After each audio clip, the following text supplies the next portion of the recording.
CPIM വിട്ട TK ഗോവിന്ദന്റെ ഭാര്യ KP രമണിയെ പുറത്താക്കി CPIM. നിലവിൽ ശ്രീകണ്ഠാപുരം ഏരിയ കമ്മിറ്റി അംഗമാണ് KP രമണി. ഇന്നലെ TK ഗോവിന്ദന്റെ UDF തെരഞ്ഞെടുപ്പ് കൺവെൻഷനിൽ രമണി പങ്കെടുത്തിരുന്നു.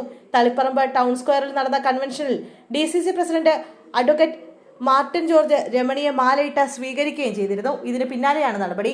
ഭർത്താവിന് പിന്തുണ അറിയിച്ചുകൊണ്ടാണ് തളിപ്പറമ്പ് ടൗൺ സ്ക്വയറിൽ നടന്ന കൺവെൻഷനിൽ രമണി എത്തിയത്. TK ഗോവിന്ദനെ ഒറ്റപ്പെടുത്തുന്നത് കണ്ടാണ് പിന്തുണയ്ക്കാനായി താൻ എത്തിയതെന്ന് KP രമണി പറഞ്ഞു.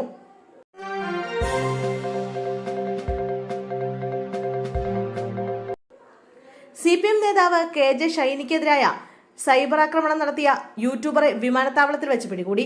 KJ ഷൈൻ നൽകിയ പരാതിയുടെ അടിസ്ഥാനത്തിൽ പോലീസ് ഇയാൾക്കെതിരെ കേസെടുക്കുകയും ലുക്കൌട്ട് നോട്ടീസ് പുറപ്പെടുവിക്കുകയും ചെയ്തിരുന്നു. വിദേശത്തു നിന്നും നാട്ടിലേക്ക് മടങ്ങി വരും വഴിയാണ് ഇയാളെ വിമാനത്താവളത്തിൽ വെച്ച് അറസ്റ്റ് ചെയ്തത്. ഇയാളെ പിന്നീട് ജാമ്യത്തിൽ വിട്ടു. എന്നാൽ മറ്റൊരു കേസുമായി ബന്ധപ്പെട്ട് മതിലകം പോലീസ് കസ്റ്റഡിയിലെടുത്തിട്ടുണ്ട്. കേസുമായി ബന്ധപ്പെട്ട് നേരത്തെ KM ഷാജഹാനെയും കോൺഗ്രസ് നേതാവ് TK ഗോപാലകൃഷ്ണനെയും പോലീസ് അറസ്റ്റ് ചെയ്തിരുന്നു.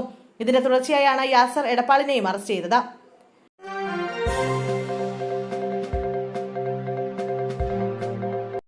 ഹരിപ്പാട് പോലീസ് സ്റ്റേഷൻ പരിധിയിൽ നിയമവിരുദ്ധമായി പ്രവർത്തിച്ചുവന്ന ചൈനീസ് നിർമ്മിത ഡ്രോൺ അധികൃതർ പിടിച്ചെടുത്തു. ജില്ലാ പോലീസ് മേധാവിക്ക് ലഭിച്ച രഹസ്യ വിവരത്തിന്റെ അടിസ്ഥാനത്തിൽ ഹരിപ്പാട് SHOയുടെ നേതൃത്വത്തിൽ നടത്തിയ പരിശോധനയിലാണ് ഡ്രോൺ കണ്ടെത്തിയത്. തുടർ നടപടിക്കായി ഇത് കൊച്ചിയിലെ കസ്റ്റംസ് പ്രിവന്റീവ് വിഭാഗത്തിന് കൈമാറി. കസ്റ്റംസ് ഉദ്യോഗസ്ഥർ നടത്തിയ വിശദമായ പരിശോധനയിൽ ഇത് നിയമവിരുദ്ധമായി ഇറക്കുമതി ചെയ്ത ഡ്രോണാണെന്ന് സ്ഥിരീകരിച്ചു. 50 കിലോഗ്രാം ഭാരം വഹിക്കാൻ ശേഷിയുള്ള ഈ ഡ്രോണിന് ഏകദേശം 20 ലക്ഷം രൂപ വിപണി വിലമതിക്കും.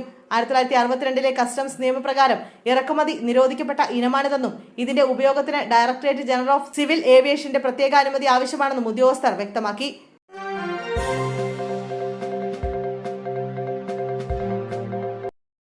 നിയമസഭാ തെരഞ്ഞെടുപ്പിൽ തിരുവല്ല മണ്ഡലത്തിൽ നിന്നും സ്വതന്ത്ര സ്ഥാനാർത്ഥിയായി യൂട്യൂബർ ചെകുത്താൻ മത്സരിക്കും.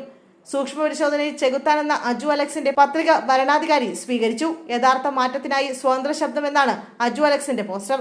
തനിക്ക് വോട്ട് ചെയ്യണമെന്നും പിന്തുണയ്ക്കാൻ താല്പര്യമുള്ളവർ സന്ദേശം വയ്ക്കണമെന്നും അജു അലക്സ് ഫേസ്ബുക്കിൽ കുറിച്ചു. രാഷ്ട്രീയത്തിന് അതീതമായാണ് ജനങ്ങൾക്ക് വേണ്ടി താൻ മത്സരിക്കുന്നതെന്ന് അജു അലക്സ് പറയുന്നു.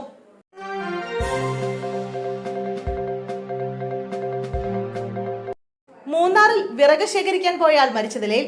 നടരാജൻ എന്നയാളാണ് മരിച്ചത്. മരണത്തിന് പിന്നിൽ കാട്ടാനാക്രമണമാണെന്ന സംശയമാണ് ഉയരുന്നത്. ഉച്ചയ്ക്ക് ശേഷം കാണാതായ നടരാജനെ അന്വേഷിച്ച് നടത്തിയ തെരച്ചിലാണ് മൃതദേഹം കണ്ടെത്തിയത്. പ്രദേശവാസികളും ബന്ധപ്പെട്ട അധികാരികളും ചേർന്നാണ് തെരച്ചിൽ നടത്തിയത്. സംഭവത്തെ തുടർന്ന് വനംവകുപ്പ് ഉദ്യോഗസ്ഥർ സ്ഥലത്തെത്തി പരിശോധനകൾ ആരംഭിച്ചു. വിശദമായ പരിശോധനകൾക്ക് ശേഷമേ ഇത് കാട്ടാനാക്രമണമാണോ എന്ന് സ്ഥിരീകരിക്കാൻ കഴിയുമെന്ന് വനംവകുപ്പ് അറിയിച്ചു.